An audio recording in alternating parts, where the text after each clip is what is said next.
Western Christianity has spent the last 2,000 years telling everyone they're separated from God. This is Not Church with John and Nat Turney. Hey, everybody. Welcome back to the podcast. This is Nat Turney with my brother John. As always, say, hey, John. Hey, John. Thank you. I just figured we keep this thing going. There's no sense in changing up the formula at this point. No. We have lived and breathed by the campiness of our introductions, and so we might as well just keep rolling. But today we have with us an amazing guest, and I hope I pronounce your name right, Sandhya Jah. You were trained well. Oh, see, I just got off the phone with Meg Calvin, and I said, "Hey, remind me how to say Sandhya's name." I knew the first name, but I wasn't sure about the Jah part. So, man, let me give you a quick, and this is by no means going to come anywhere close to telling you everything about Sandhya, but this is what I have for you as by way of introduction. Okay. Sandhya is an anti-oppression consultant who particularly loves helping organizations get diversity, equity, and inclusion teams off the ground. Sandhya is the founder and former executive director of the Oakland Peace Center, a collective of 40 organizations working to create equity, access, and dignity as the means of creating peace in Oakland and the Bay Area. She's an ordained pastor with a master's in public policy. Sandhya is comfortable in the pulpit, on the picket line, or hanging out with friends and friends-to-be over a good cup of tea, maybe some coffee, I don't know, and a good story. I'll do a cappuccino. A cappuccino? I make a mean cappuccino. I would love that. They're currently working on their 5th book for Chalice Press, and there's way, way more I could have read. Man, I went through your website, and there's so much more here, but I'll leave it there and leave some meat on the bone, as they say, for you to introduce yourself and tell us all about you. Welcome to the podcast, Sandhya. A little bit of background about me that kind of fits with the theme of the show is in my bio, I kind of hid all of the churchy stuff because I'm actually an ordained pastor in the Christian Church, Disciples of Christ. My father's Hindu, my mother's Scottish Presbyterian. So I grew up with 2 different faith traditions present in my home, but I did go to church from a very young age. I'm not going to lie, my relationship with Jesus is very uncomplicated. Jesus has been my best friend since I was 3 years old. And at the same time, I've seen how the church was weaponized against all sorts of people. You know, the fact that I had friends who loved me and my family dearly, who prayed every day for my father not to end up in eternity of burning flames of damnation because he was a Hindu, even though he was considerably nicer than the vast majority of Christians I had ever come across, right? So, Right. So that's the context I grew up in. In Akron, Ohio was where my family immigrated to when we moved to this country. And so it's interesting because on the one hand, I am deeply committed to my faith and to spirituality and to what I think is a gospel of liberation. I often say to people that every single passage in the Bible is actually about liberation. Sometimes it's about how we failed at it. Sure. But depending on how we've been trained to read it, that comes through. And it all has to do with the training we've gotten.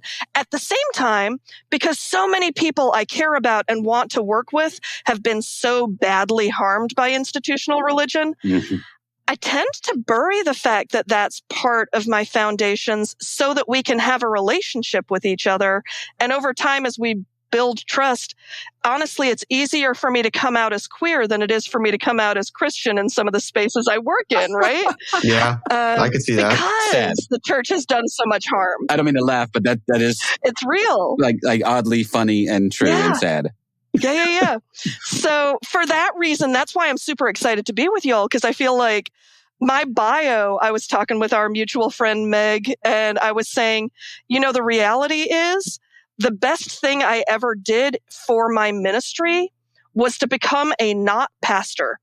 Right? So there's something about I get to do ministry better because that's not my working title right now.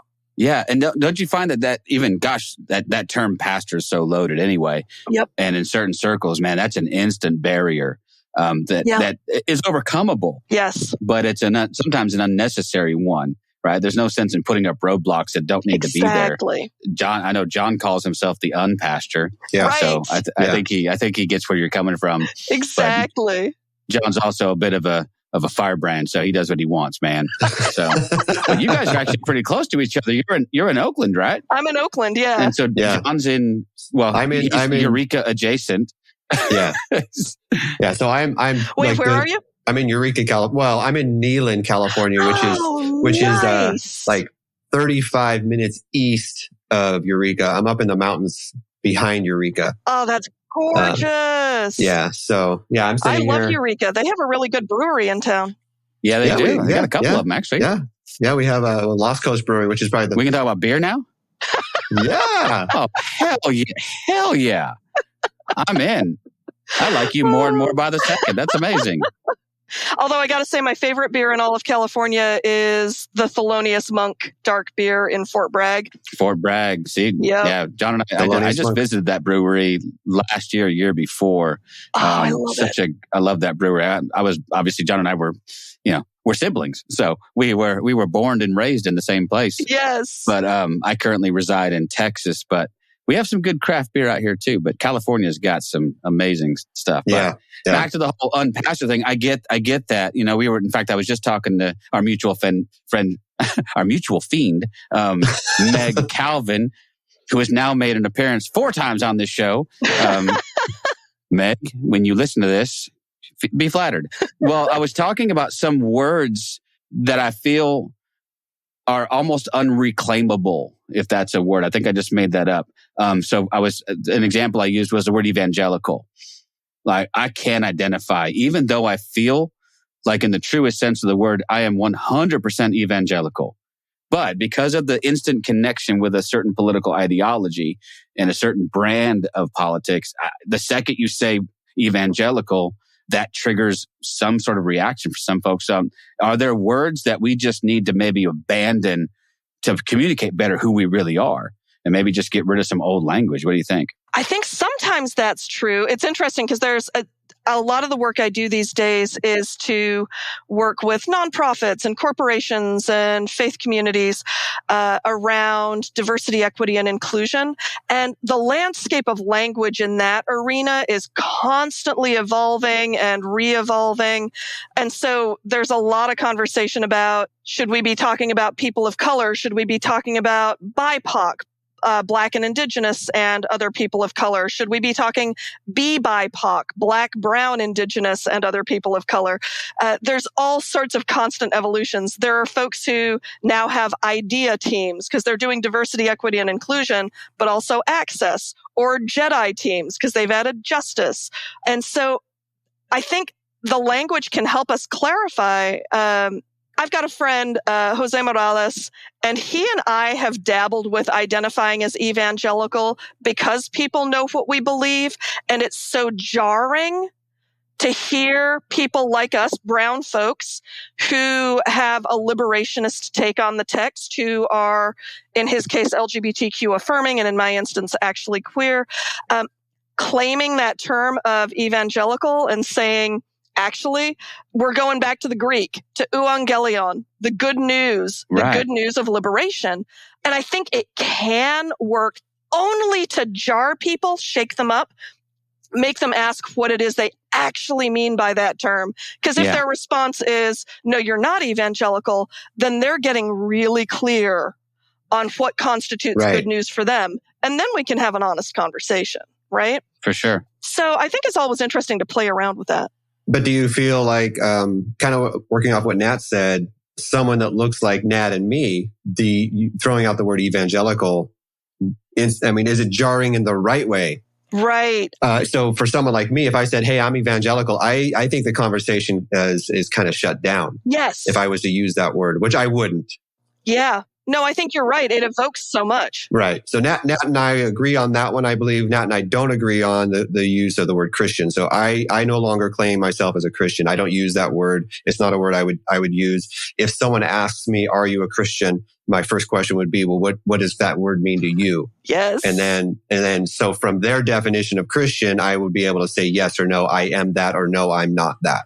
But I would I don't use that word. I don't claim that word as my own anymore. Doesn't mean I won't in the future. Yeah. But at the moment, it's another word for me that just I feel it might have lost something. Nat is, I think, holding on to it and hoping he can claim it.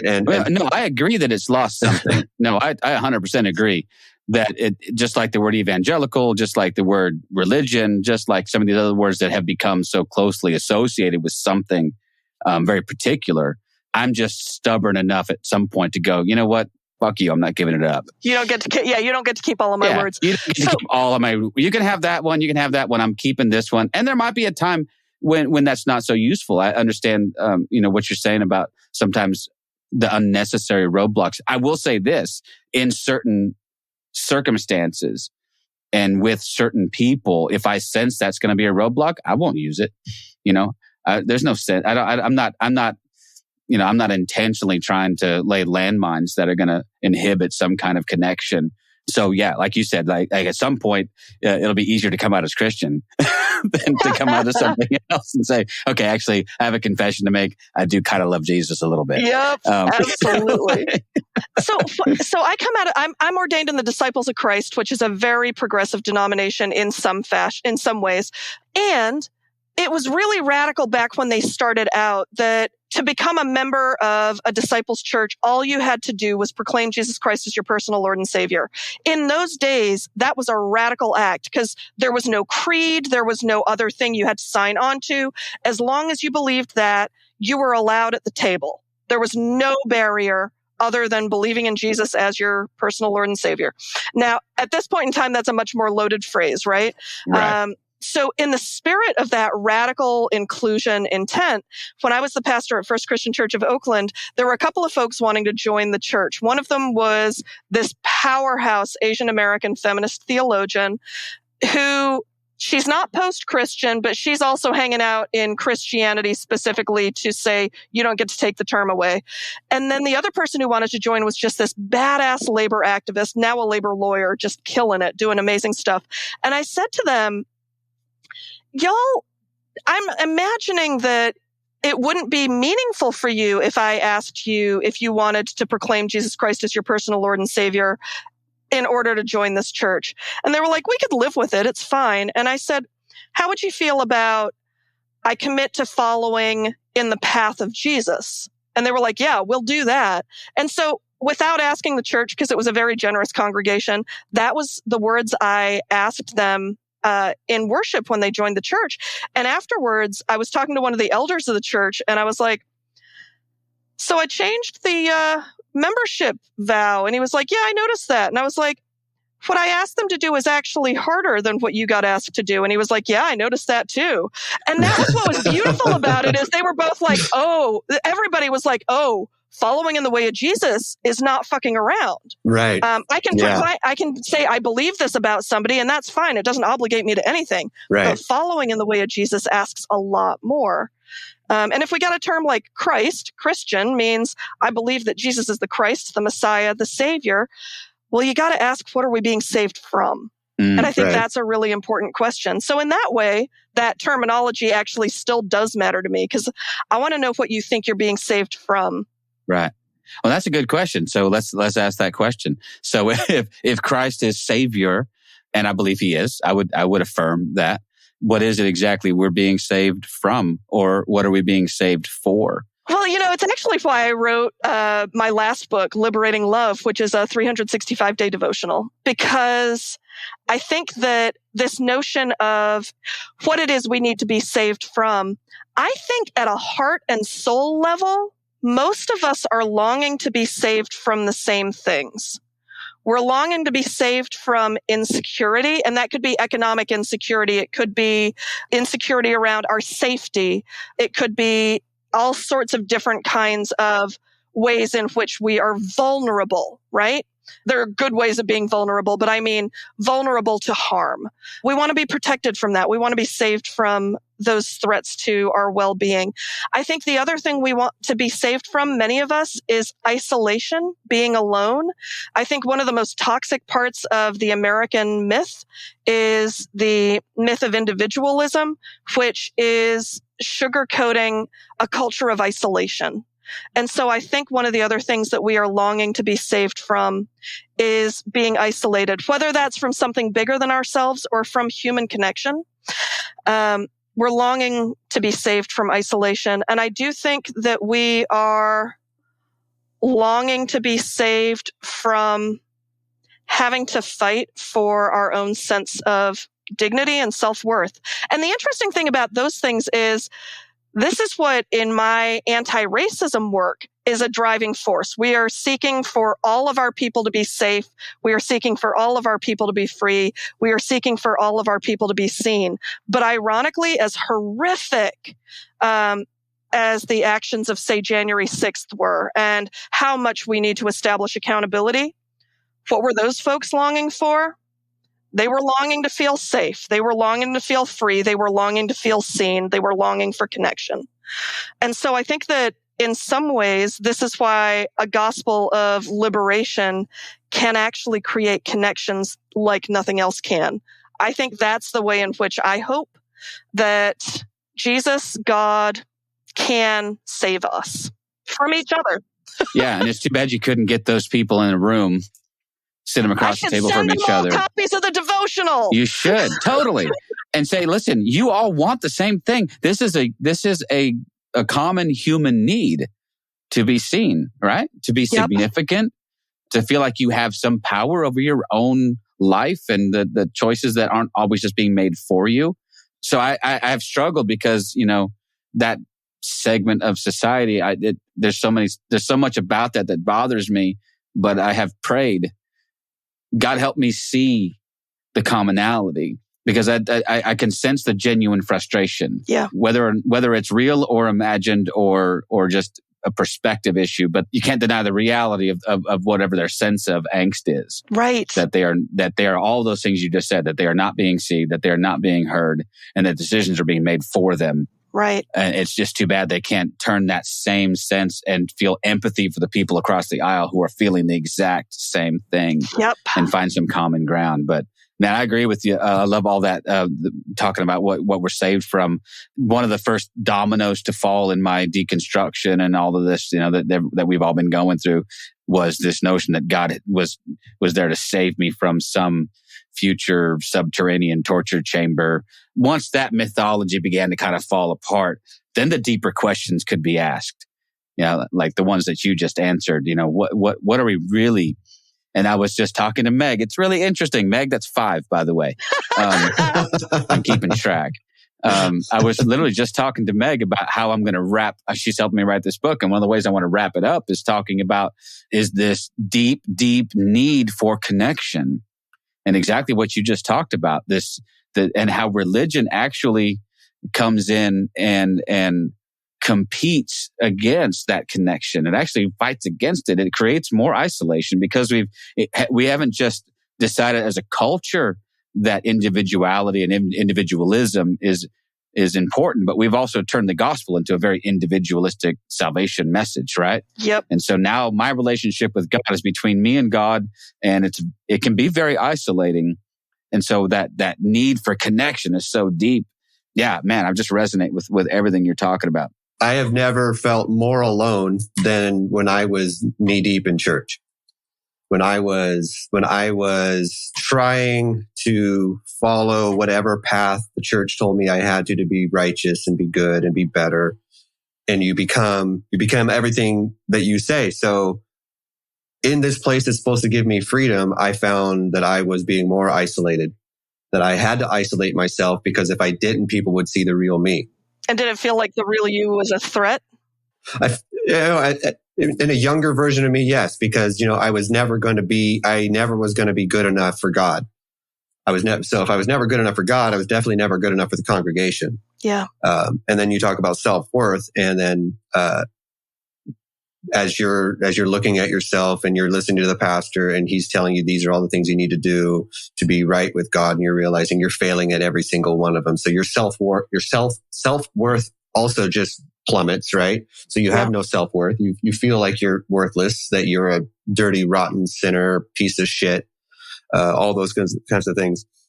And then another one you said was to be seen. And then you become part of a congregation that's just a homogenized mess. And you aren't seen because the best way to hide is to not be seen. Yes. The best way to fit in is to find a niche that you can hide in or whatever. Yeah. And so that's, those are some of my issues with church. Well, the goal is to not be seen in order to stay safe. I mean, those end up being competing needs, right? Right. To be seen and to be safe end up competing with each other, which is heartbreaking. Right. And then what do you do as you realize that your life is kind of spiraling out of control because you're trying to hide all this from everybody. And so then you go the other way, right? And you double down and I know Nat has similar stories. I would assume you might as well. I don't know. But, so there's these moments where I decide I'm all in for God again, right? I'm going to give it all to God and I'm out. Yeah. There's a story that I don't know if I've said it on the podcast, but I know I've told other people where I just decided that secular music was my problem, that I had to stop listening to it. I could only listen to Christian music. So me and my best friend at the time took my BB gun into my backyard with all my CDs and I shot them all. I broke them all. And I got rid of everything that was not Christian. And at the end of the day, it just doesn't work. Because first of all, you want them all back. Yeah. Well, yeah. First, I'm like, man, a week later, you just want them all back. And this is back at a time when you couldn't download anything. There was no streaming of anything. So if you didn't have it on CD or tape or record, you just didn't have it, right? Yeah. And so then I go there and I'm like going back to the record store and buying back what I just destroyed because I realized, well, that was stupid. And also, this music's really good. Yeah. I've been there. I've done it in some sort of religious fervor, but It's interesting because I'd never thought about this before, but I'm currently obsessed with the podcast maintenance phase, which deconstructs diet culture. You don't expect it to be relevant to your life, but I promise you it is. And what's wild about it is one of their points, and you probably know this, if not from experience, then from the data, like 93% of people who go on diets have gained weight or ended up at their previous weight or gained weight right. 6 years after the diet, within 6 years after the diet.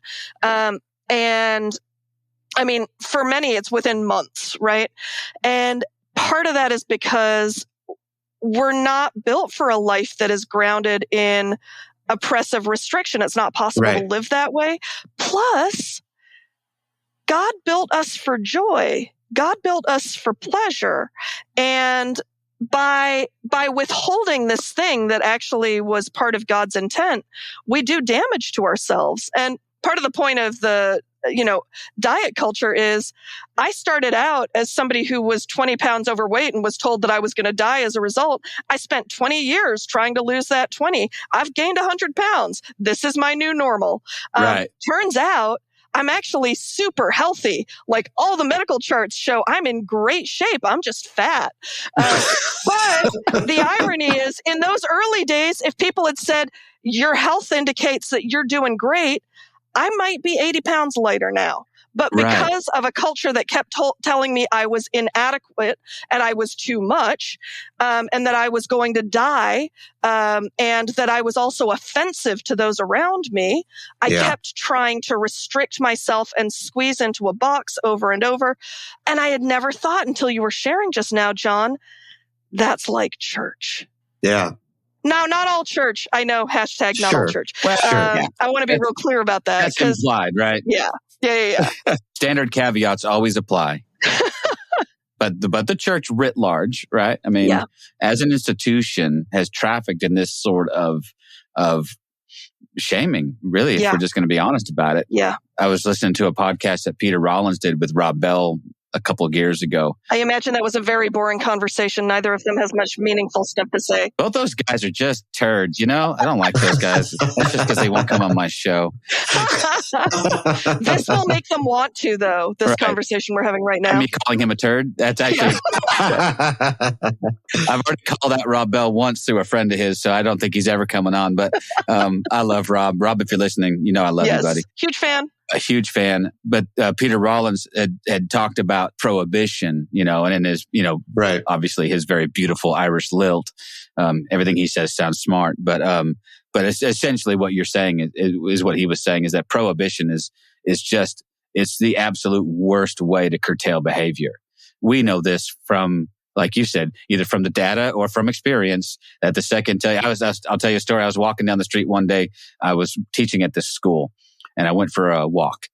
And on my way back, I walked past this guy's yard, and he's got this little sort of cement retaining wall, and he's got this really lovely manicured lawn. And all of a sudden, like in the middle of this lawn, he'd put a sign that said, "Do not walk on the grass." And it never once occurred to me to walk on this dude's grass. I would have actually had to climb steps and go out of my way, which I really all of a sudden wanted to do. If for no other reason than to take a picture of me on his grass with a picture, but the sign that said don't. I mean, there's something built into us that bucks that sort of prohibition, which then makes me wonder, so let me ask you this. This is completely off the rails. Knowing this, and knowing that this is how humans are built, why the hell did God put Adam and Eve in a garden with one giant tree and say, whatever you do, don't touch that? Because we believe that is literally what happened. Right. Well, hold up. Are you saying that it might not literally have happened that way? It's interesting because I tend to get my marching orders from womanist theologians, right? So womanist theologians have gotten to the point at this point. This wasn't true early on, which is kind of like black feminism, but womanist theologians. At this point, they're kind of like, all right, we know that we worship a God of love and we worship a God of liberation, a God who wants the thriving of black women and black gender non-binary folks. So when the Bible undermines that, we know that's not God. We know that's the people who wrote the Bible who got that wrong because they had a particular agenda. So I think the interesting question to ask about that Genesis story is, the people who are writing that story, what was going on in their community that they needed this particular myth to help their community navigate a challenge? And I wonder what that challenge was. I don't have a good answer to that, but like all of the story, I also believe that all of the stories in the Bible are stories of truth, whether they're true stories or not.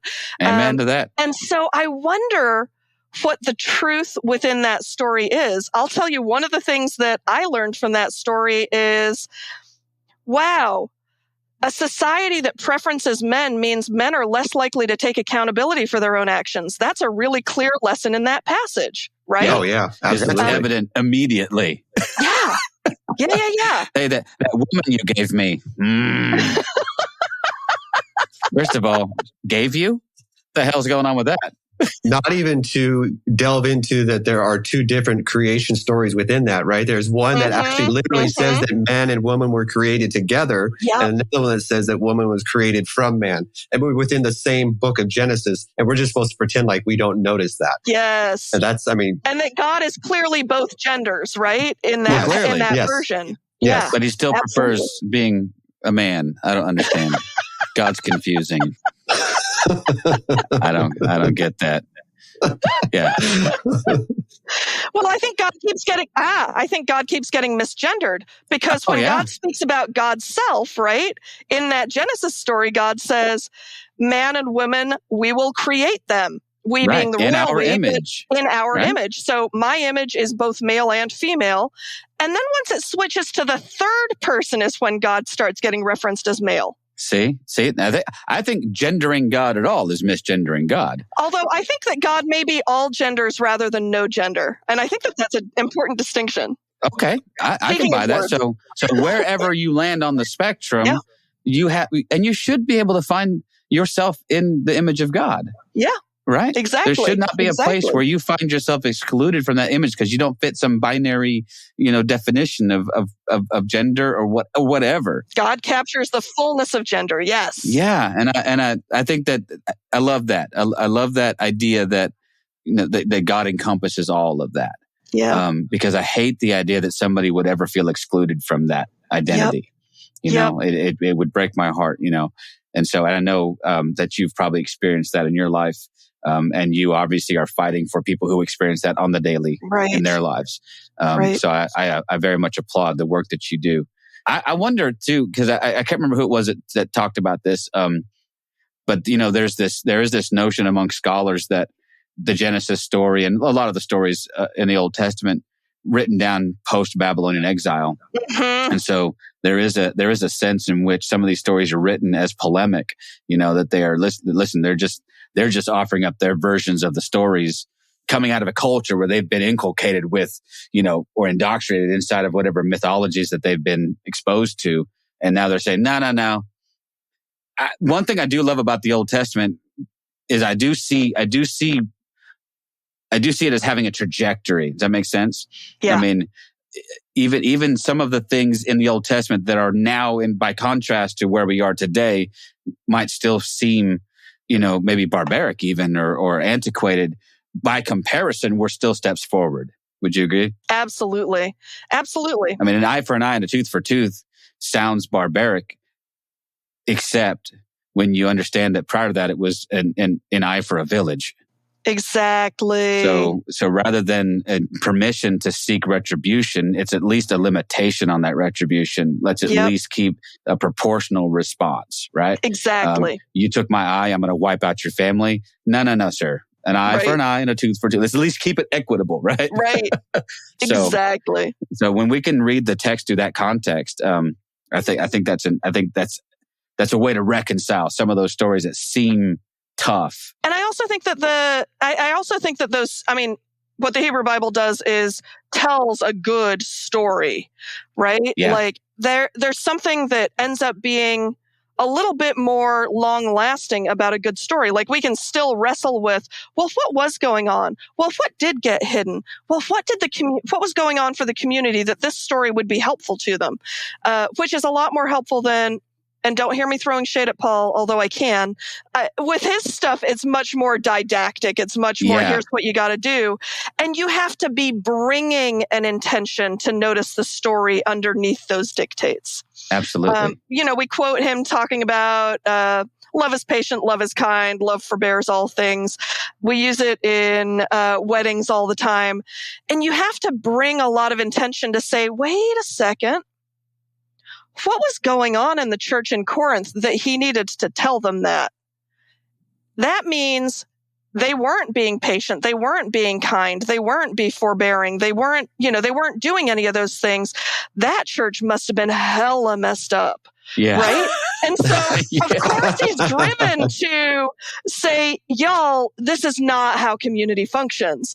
But you have to bring so much more intention to see the story that is relatable in Paul compared to any of that stuff in the Hebrew Bible where you're like, oh, yeah, that's like the folk tales or the fables or the children's stories I grew up with where they're trying to teach me a lesson, but they're making it interesting.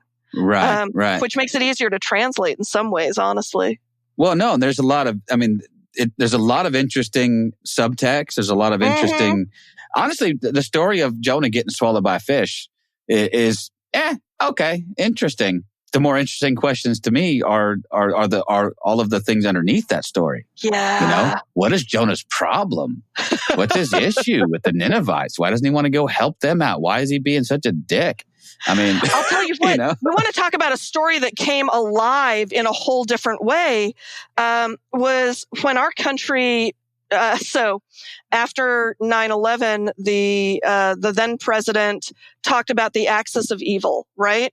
Which was completely arbitrary and made up and for political just pick purposes. 3 countries and go. Yeah, exactly. So it was Iran, Iraq, Afghanistan? No, North Korea, I think, was part of the axis. I was like, North Korea was in it. So who got left out of that? North Korea, Iran.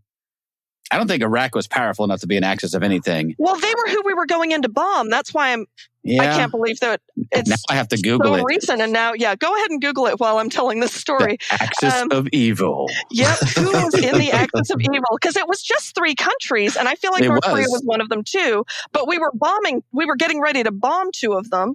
Anyhow, as he was talking about this axis of evil. Yeah, it was Iran, Iraq, North Korea. Sorry, go ahead. Iran, Iraq, North Korea. They left Afghanistan out of it, even though in theory, Afghanistan was what was driving us to war in the first place. They were like axis of evil adjacent. Well, Gosh darn it, I hate everybody. I think we had to leave Afghanistan out because I think we were using them as a place to launch from, and we couldn't really call them an axis of evil if we were like using them as a place to launch our planes from. Wow. I believe we were.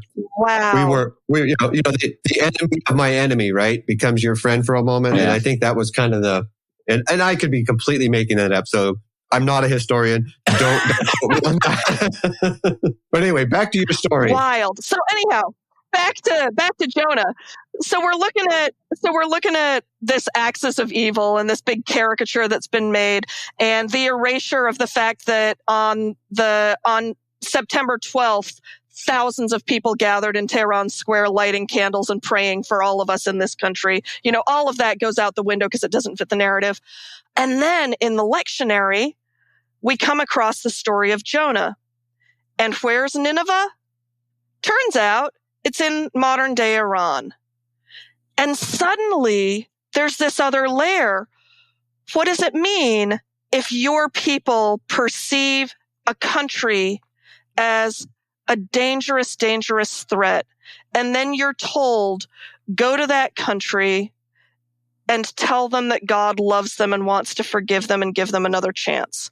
How much rage would the average American have had when they were being told by their president that Iran was irredeemably evil, and they got a message from God saying, go to Iran and save the people?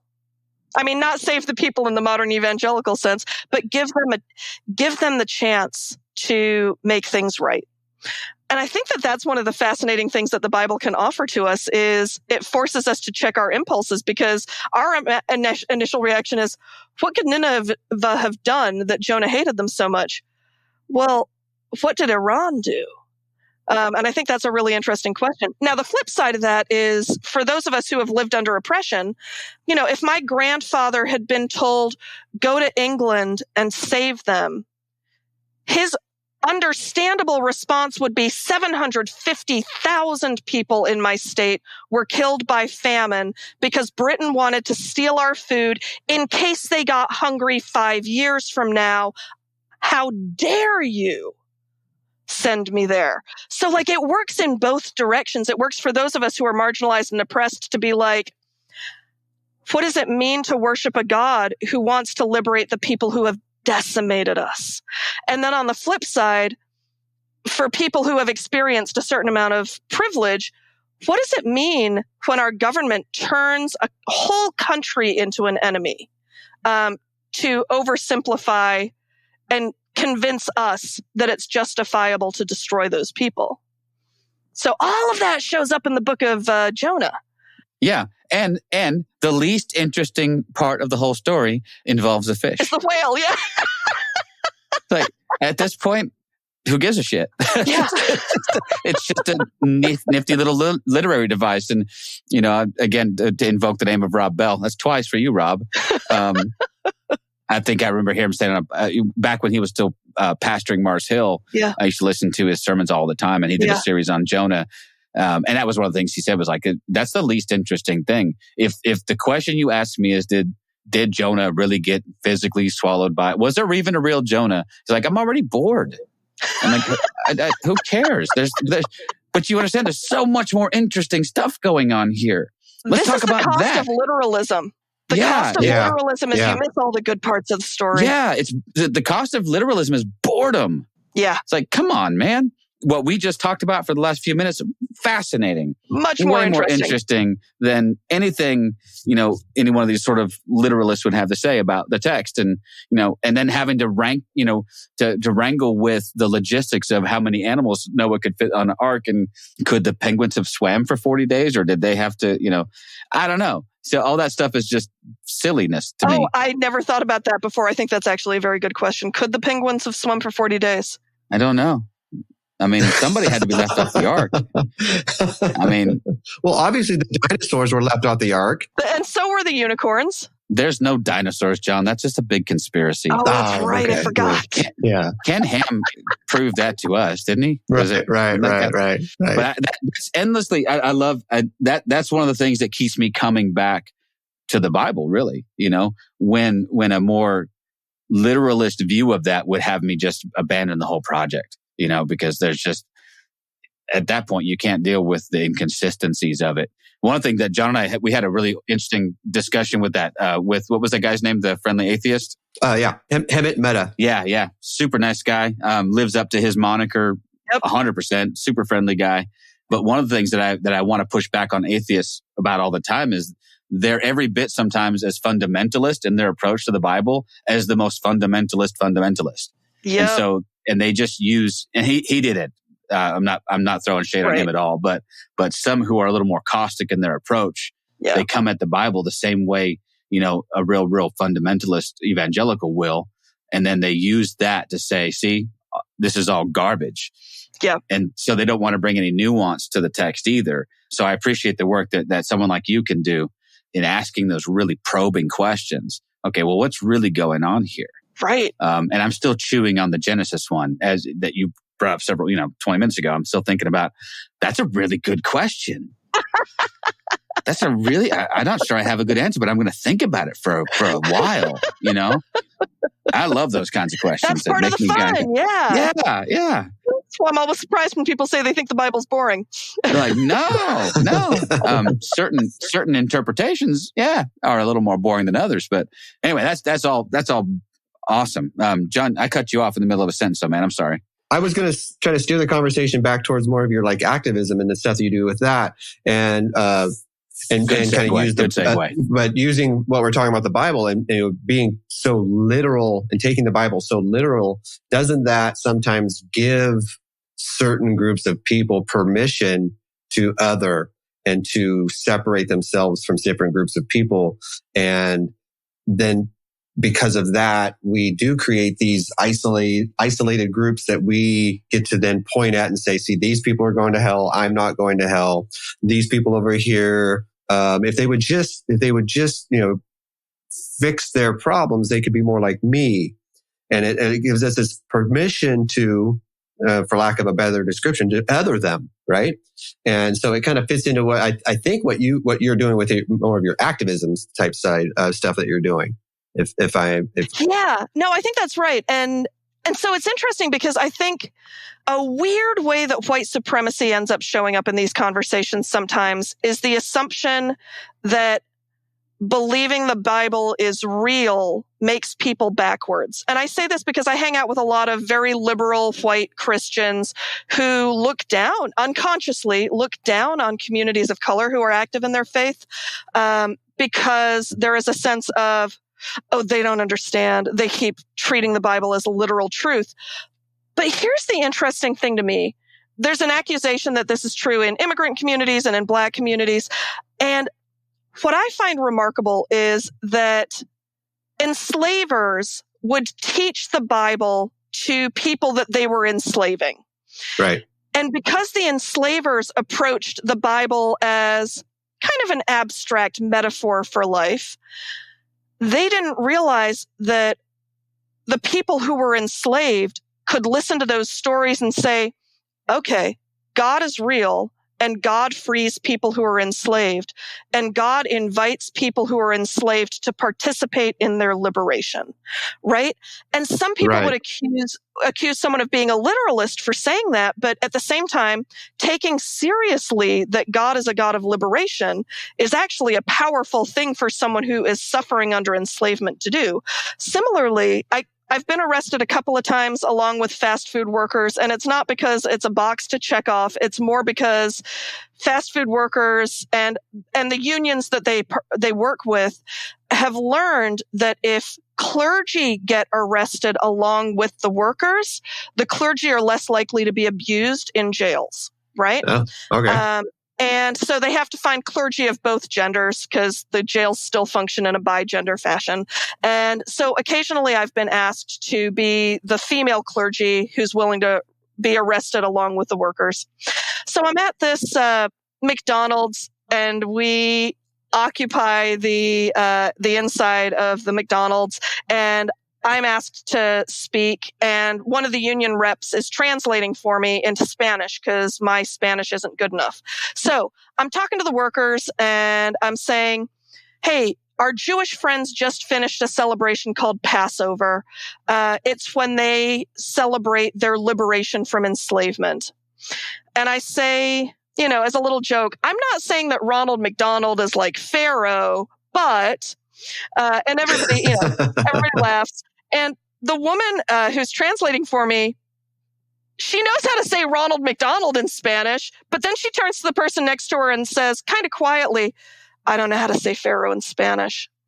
And the entire first row of workers say Faraón, because the workers know who Pharaoh is. They work for Pharaoh. There's nothing theoretical about a God of liberation for workers who are living under horrific conditions, right? Yeah, right. And so there's something about bringing these stories from the Bible that sometimes our liberal elite friends, and don't get me wrong, I think that studying the text is really important. I think academic pursuits matter a lot. But sometimes there's this unconscious white supremacy when we talk about, those literalists, because what we mean by that is the people who are doing harm. But there's a different version of, I believe that the God in that text is very real and does things like that. And I want to be on the side of that is actually really powerful. And I think that some of the power of the worker organizing I've gotten to be a part of when it is engaged alongside faith is that it engages God as if God is real and as if God is on our side in some really profound ways. I also think that the other gift it brings is we have a tendency, for those of us who aren't suffering under horrific conditions in our workplace, of thinking of the workers as, this group of nameless, faceless people who need to be experiencing liberation.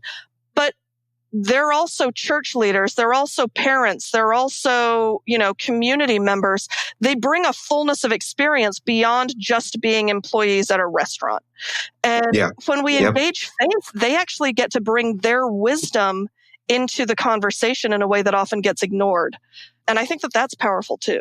Yeah, absolutely. When you're talking about a literal reading of the Bible, though, what sort of struck me is that within the story, say the Exodus story, the literal truth of that God is a God of liberation, that God is a God who does not stand for oppression and enslavement of his people, can come through regardless of whether you think, that however many people actually that story went down the way it did, right? And so that's the beautiful thing. And when I think about a guy like C.S. Lewis, who talks about the Bible as in terms of myth, and then he's quick to point out, although I mean a special kind of myth, that is meant to convey truth. It's not just fanciful tales. And I've gotten a whole ton of, I'm sure you have too, we get a whole ton of pushback from some folks when you ever use the word mythology in connection with the Bible. And people go, well, because in their minds, they've made that connection between mythology and something, lie or something fanciful or something, but even Aesop's fables can convey truth. Absolutely. And so I love the fact that you can dig into that text and you can I think you can very, very much take those meanings literally. Say, man, no, that message you pull from that story, regardless of whether or not, and I know Jonah keeps popping in my head for some reason, but whatever, Noah, whatever, regardless of whether there was, two of every animal in the ark or whatever. Yeah. Whatever truth is being conveyed there, though, can absolutely be applied, right? Absolutely. And we can absolutely, take that to heart. So I love it. Is some of this, I meant to ask you this a little earlier, but is some of this kind of the way that you were taught and brought up in the Disciples of Christ denomination? Is this So I was actually raised in the United Church of Christ, and I'm really grateful for that. And so, I was really lucky that my denomination in which I was raised and the denomination that I chose to get ordained in both have a sense of we come together as community and wrestle with the text as part of their, at least theoretical culture. I had read the Bible through twice by the time I was in 8th grade because my pastor had been trained in Hebrew Bible at Oberlin College, right? And so he took the text seriously and he took justice seriously. And he expected us to have so 4th grade, 8th grade, whole way through a children's Bible, but whole way through the Bible. And he made the adults go through a 3-year thing that he called the Preach Through, Teach Through, where he went through the entire Bible over the course of those 3 years in both Bible study and in sermons. And in the Bible study, people wrestled with the text with each other. They wrestled with what it meant that the 4 Gospels didn't tell the identical stories, and what was powerful and remarkable and vulnerable about that, and how it helped us get to a truth about Christ, because in the same way that 4 eyewitnesses wouldn't see something the same way, blah, blah, blah, all of that stuff. How great is it to have gotten raised in that context? I was really, really lucky. I did hang out with a lot of evangelicals, because you can't love Jesus and be in Akron and not hang out with a bunch of evangelicals. Right. But fortunately, both my mother and my church were a counterbalance to the eternity in hell, individualism culture that was a part of that. So yeah, I remember going to a Bible study that my evangelical friend and her family were hosting, and a woman came in, tears running down her face. She was like, I was just listening to the radio, and there was this man, and he was from China, and some missionaries had just saved him, and he was sobbing, and they said, we don't understand what's going on. You've just found the love of Christ. And he said, but you came too late. My parents and grandparents are going to spend eternity in hell. And this woman is crying because that poor man who is separated from his family, who couldn't be saved in time. And fortunately, because I had a mother who didn't have much, like I said, she's Scottish Presbyterian. She does not have a lot of patience for foolishness. So she had raised me to be like, yeah, that's not how God works. What kind of God are you worshiping who's like that? Right. So I'm really grateful that she gave me that context. At the same time, the part of the reason I hung out with the evangelicals is because they had a passion that I did not encounter in the mainline church. And that is part of why I love doing faith-rooted organizing, because we get to engage in stuff that really matters, and we get to bring passion, and we get to bring a sense that the divine is in the mix of this work, and we are seeking to be in alignment with the will of the divine as we do this. And it shapes the way we engage each other. It shapes the way we engage people we are opposed to. It doesn't just shape the messaging of the campaign. It shapes the way we do the campaign. Well, that comes through very, very clearly just in our conversation now. I have to say that I find it refreshing, and I can sense in you a very strong desire to not other people the way that you have been othered, and to not just lump. So I love seems like a lot of grace for people who it's easy to throw some shade at, and it's easy to lump them all together and say, no, all those right-wing evangelical guys, yada, yada, yada. And what I'm sensing from you is, no, that's not helpful. Like, that does not push the conversation. Right. It also lets me off the hook. Right. If I write them off as just they're bad, I'm good, then I never have to wrestle with the ways in which I contribute to harm either. It lets me off the hook too easy to do that. I like. Stop me if I'm making a connection that's not a connection, but I like the way that, people who are sometimes non-binary bring that sense of the world too. Like, the world isn't binary. Like, the world we don't live in a black and white world. We don't live in these clearly delineated lines of this is in and this is out and so you bring that whole sense of a spectrum of thought and a spectrum of identity that I see then in you, that you're also extending that to others as well. And that's a beautiful thing. I love that. I do think there's a non-binary worldview. I think that's right. And that's true for gender identity. Also, my friend Gary Sparks, he's a scholar of indigenous Mayan culture in Guatemala. And he spent years in the mountains in Guatemala, built a lot of relationships. And he was telling me that when the first missionaries went to Guatemala, they were trying to translate the Bible into Quiche, which is the indigenous language in the mountains. And as they've gotten to the point where they're Spanish, and the folks they're working with are helping them translate things into Quiche. And then they hit this bit about the Garden of Good and Evil. And the indigenous Mayan folks are like, we don't get it.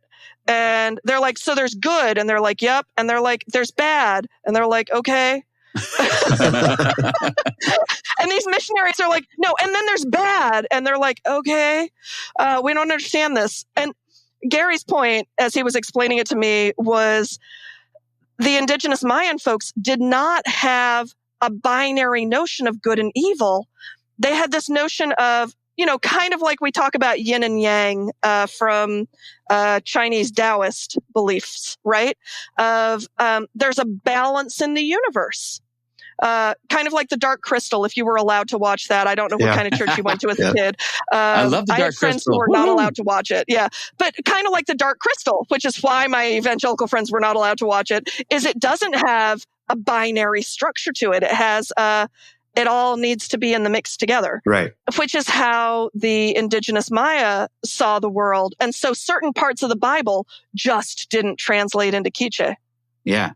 Isn't that fascinating? It is fascinating, yeah. So indigenous wisdom has an awful lot to teach us all. And all of us have an indigenous, I feel, love y'all, but I feel really sorry for white folks because most white folks have been, in order to get the benefits of whiteness, have been separated from their ancestors, separated from their culture, right? Right. For sure. But if we're able to transcend whiteness and connect to those ancestral practices, my next book's on how connecting with the spiritual and cultural practices of our ancestors can equip us for the work of dismantling white supremacy. So I think about this more than is healthy. But all of us have ancestors who were indigenous to a place, and they actually have an awful lot of wisdom to offer us, almost all of which is non-binary. Okay, now I need your book. It's not coming out until next September. All right, well, I'm patient. I'll wait. I have 40 other books to read between then.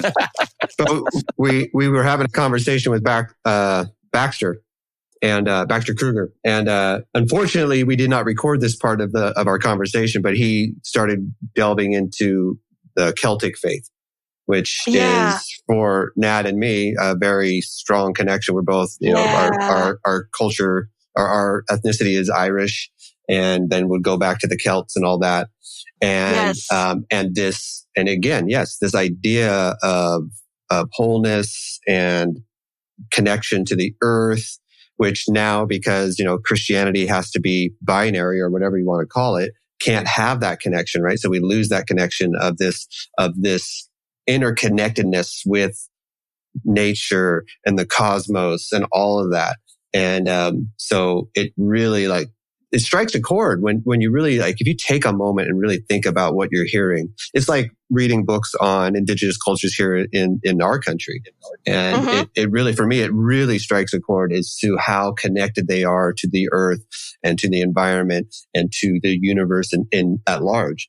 And, I think you're right. I think whiteness, our need to be white before anything else, has separated us from this connection. And we have been raised in a way that tells us that it's more important to be white than it is to connect to a culture of any kind. And it's sad.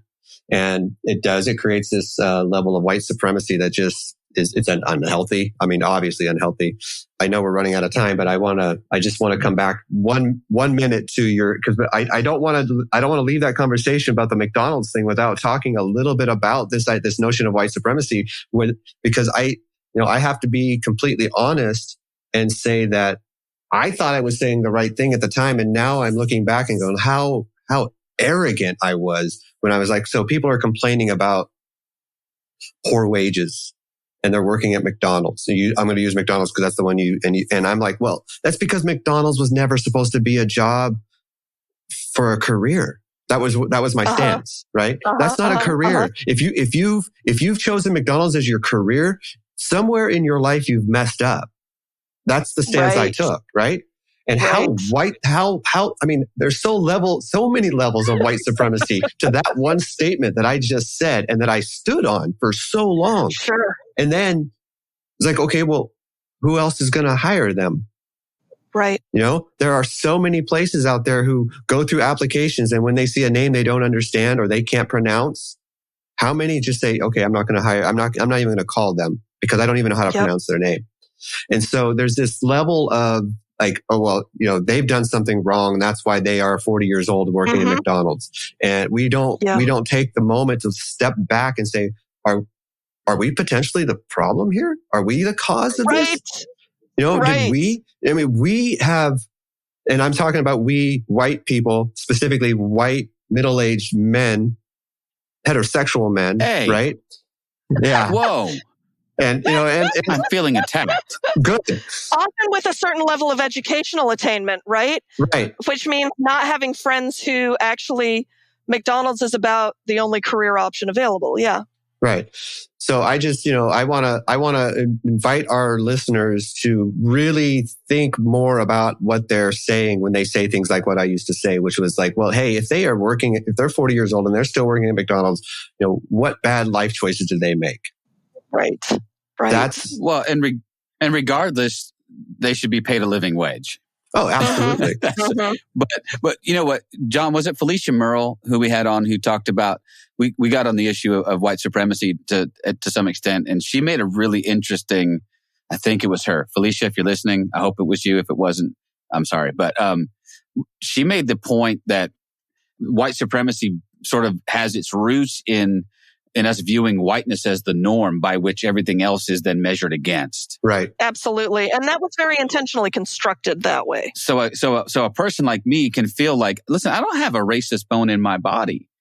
And yet there could be, and there is probably, a very underlying sort of foundation of, but white is the norm. Right. And I measure everything against that norm. And now this is the standard, and anything else is a deviation from that. And that creates problems of its own.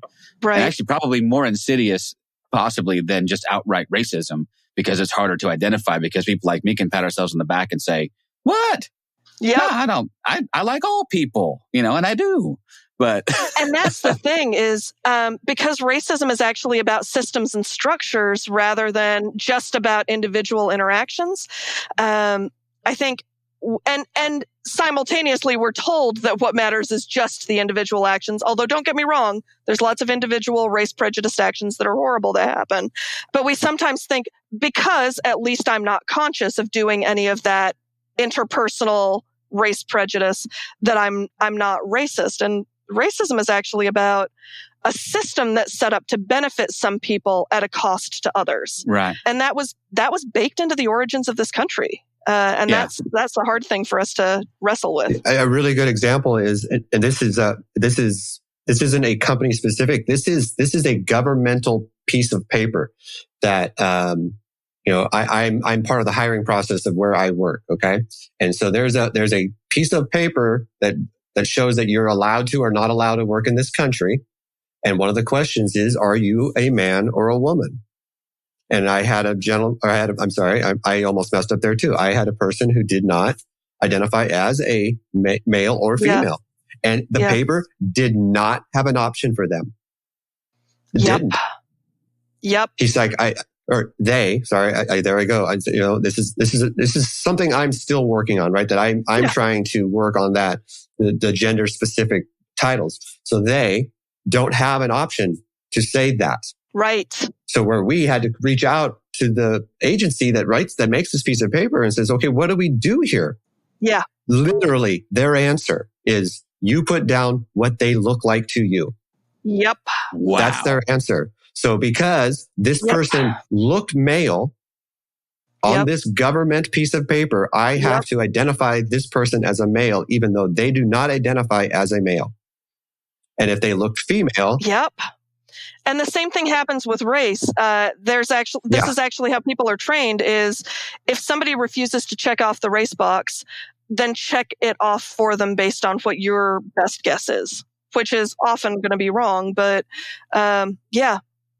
so this notion that we can opt out of the system is actually that rigidly put in place, and funding relies on it, and distribution of resources relies on it, and all sorts of things. Necessary health benefits rely on it. Right. So it's not something just so trivial as, well, just check a box and get on with it, right? Yeah. And I think we often think that if I learn how to be nicer to everybody around me, it solves the problem, but it doesn't solve a problem like the one you're talking about, John. Right. It really does require us to look at systems that are in place. And I think the shocking part for me was, so we reached out right through email and asked them what to do. And they acted as if they had never heard this question before. I know. And I'm like, okay, hold on. I live in Eureka, California, a population of 28,000 people. You're telling me my little city in California is the first city who's ever asked you this question? I find that very, very hard to believe. So you're you're choosing to ignore it. You're choosing to not correct a situation that would be so easy to fix. I mean, so easy. But instead, we're going to ignore it because the underlying whatever prejudice about it is that we want to put you in a box, right? You either need to be male or you need to be female. And that's just the way this country or this world or this whatever works. And we're finding out slowly and a little too slow that that's not how this works. And it's never how this worked. And it's just, it's frustrating. But at the same time, you know, I see hope. I really do. Yes. I see people pushing back like this person who said, you know, had the strength to say, hey, you know, I don't fit either one of these options. Right. Where's the option for me? You know, 10 years ago, I think quietly they would have just let you check the box would have been checked. Yeah. And so I do find hope in that people are finding the courage or the strength to say, no, I don't fit into one of these boxes, and you need to help me figure out where there's a box for me to check. I completely agree. Well, and they're being empowered by people like Shonda. Absolutely. Who are coming alongside them and saying, listen, you don't have to take this. Right. Like there are options for you. Let's work on your behalf. Thank you. And so I love the fact that there are people like you who are willing to push back on the system as well. I can't let you go though without asking you one more question that's completely unrelated. No, not completely, but it's going to feel like a weird segue. But a little birdie told me that you're starting a podcast, and I wanted to get. Yes. Come on, you need to talk about this podcast because I am fascinated by the subject matter. I won't even say it. I'm going to let you talk about it. That's awesome. So I'm a huge fan of this cartoon series that you all probably have watched called Avatar: The Last Airbender. Not the movie. I feel like it's real clear. Not the movie, right? Yes. Yes. What I have discovered is there is this whole network of people of color who really feel seen by it. Now, it was made by two white guys as kind of their tribute to anime, but like there is something about it that just helps us feel seen. And so I'm really excited in the new year to be launching a podcast specifically about people of color's experience of Avatar: The Last Airbender and how it connects to our sense of identity. That is the show. Wow. See, and that's a show that I'll be listening to. Absolutely. And I think that desperately needs to be out there. I just, as soon as the little birdie who's not going to get yet another mention today, she's had enough. But as soon as she said that, I was like, oh, that's brilliant. I need to. I'm so excited for that. You're an amazing and engaging person. Obviously, this is going to be a humongous success. This podcast, even if just John and me listen to it, we'll make we can cross promote. I think it's. Yes, for sure. Oh man, absolutely. I just love. I don't know. It's a little outside. It's a little out of the box, and I love that. But anyway, when she mentioned that, I knew we had to talk about it. If it wasn't for my kids, I don't think I would even watch the show. I think it was my youngest son who really pushed me to watch it. And I think I watched it over maybe a week. It was really fast because I just couldn't stop. It's so good. It is. It's so good. And like you said, anybody who thinks the movie is in any way connected, I mean, it is. But if you've ever watched a movie that it was so blatantly obvious that the director or the writer never watched the actual show, this is proof that actually can still happen. I watched that movie and I was so disgusted with what they did to a very, very good show and then turn it into a horrible movie. Horrible. So, but yeah, I will definitely be listening to that. I can't wait for that. Yeah. Isn't that cool? Awesome. I thought that was cool, man. I held that back. Cool. I held that back to the last as a little bit of, little something for you, a little gravy on the end here for you. But, I knew going in, Shonda, that I would enjoy this. I had no idea how much I would enjoy it. So, thank you for coming on and just being a wonderful guest. So engaging and so interesting. It has been huge. It's been so much fun. Thank you all so much for having me. I've really been enjoying the show, so it's really a gift to get to be on it. Well, I appreciate that. John and I, we just love having these conversations, and I love the fact that we don't always know where they're going to go. Absolutely. So we just toss ourselves upon the current and see where it takes us. And it usually takes us interesting places, but we will make sure and link to all your stuff in the show notes. Oh, fabulous. I know you've got a book coming out next year. You've had other books that are already out. You should go wherever you buy books and buy all of them. If you enjoyed our conversation about the Bible, you'll love my 365-day biblical devotional. Go get it. Yeah. Liberating Love. We just got chastised by one of our people inside of our private group. He's like, you got to stop it.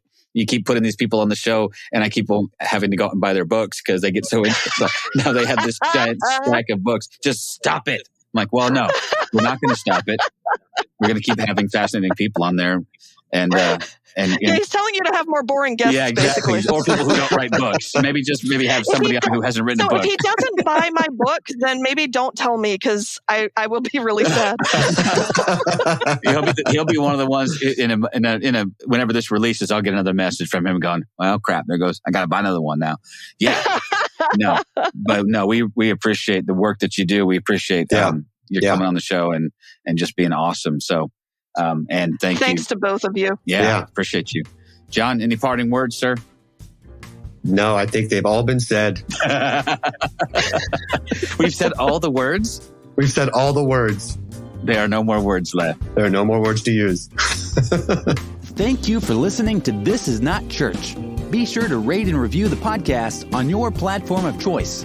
If you would like to partner with us, visit patreon.com/thisisnotchurch, where you will receive exclusive content such as early access to episodes, videos of upcoming episodes, and live Q&A sessions. Be sure to check out our Facebook group or follow us on Twitter and Instagram.